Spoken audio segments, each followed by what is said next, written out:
แต่เท่าไรผู้หนึงนี่พวกกันผู้นี้ได้เท่าไรนี่165มาเอา165ป้าผู้เดียววะนี่ผู้เดียวเอายังอีกคนยังอีกนี่เด้อไว้พี่น้องเด้อไว้ข้าง5,000มื้อจะมาเก็บอีกเจ้าสิบ่ว่าค่ะ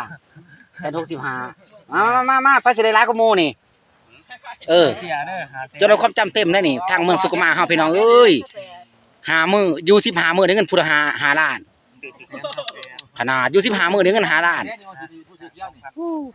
บ่ค่อยว่าต้นเท่าไรหั่นเมื่อก่อนทดบ่เท่าไรนี่528,000ติ๊กไว้นำติจ้าคนนั้นติ๊กไว้นำ528,000นี่แม่นปอนับนี่ว่าเลิกเตเว้นได้นี่เลิกเตเว้น1 2 3 4 5ฟังแต่ว่าหาเท่าไรจะอยู่จังมื้อนี่ฮะอยู่15มื้อได้เงิน5ล้าน15มื้อแม่นผู้เดียวเนาะโอ้ย10 ปลายล้านเลยนะนี่เพราะว่าเตี้ยนี่10 ปลายล้านเลยเด้อถูกนี่เว้นธรรมดานี่ขนาดพี่น้องเอ้ยเก็บสนใจเก็บเป็นโลได้โลนึง5,000พี่น้องบอกแม่สนใจลูกหาป้าลูกหาป้าวันก่อนมาอันซับก่อนเบิ่งพอดีสิได้บ่บ่ได้โอ้ยมื้อนึงคือว่า500,000 2คนบ่2คน 288นี่ผู้ดี288,000ได้บ่หลายเนาะแล้วบ่หลายโอ้ยมื้อนี้ได้บ่หลายเฮาเลิกตะเว้นเนาะเลิกประมาณ3 โมงได้นี่เลิก3 โมงผู้ดีแสดงว่าแล้วจักล้านนะเจ้าโอ้ยประมาณ6ล้านนี่6ล้านเบิด15มื้อเท่านั้นเนาะ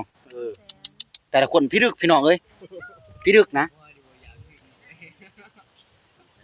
ผู้ใดบัดนี้สายันสัญญา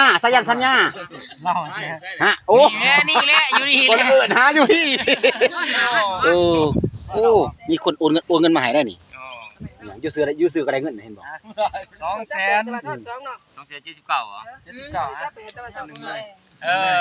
เท่าไรหาจะได้นี่ได้279 279ป๋าได้โทรคราวเดียวนึงเลิก4 โมงได้นี่เนาะเขาเลิก5 โมงแห่งหลายเนาะเลิก5 โมงต้องผู้ชายว่าที่นี่เด้อสุดยอดแต่ละคนพี่น้องเอ้ยได้หลายขนาดอยู่นี่ผู้ที่มอสิได้6ล้านแล้วเนาะขอบคุณเนาะถือว่า3มื้อนี่จัดหนักเนาะจัดหนักแล้ว งัวตัวนึงโดดเรียบร้อยแล้วบ่นี่ยังอีกผู้นึงสตูบ่ผู้นี้มาห้างว่าสิแม่นบ่262โอ้ยเข้าใจแล้ว262มาสมแห่งได้นี่ได้แต่ว่า10ล้านนี่ได้แล้ว15มื้อเท่านั้นปาดิโถได้แล้วไปคัดไปฮู้จักมินมาเด้ออยู่สุขมาเนาะบ้านปงเกียนจักบ่มันอยู่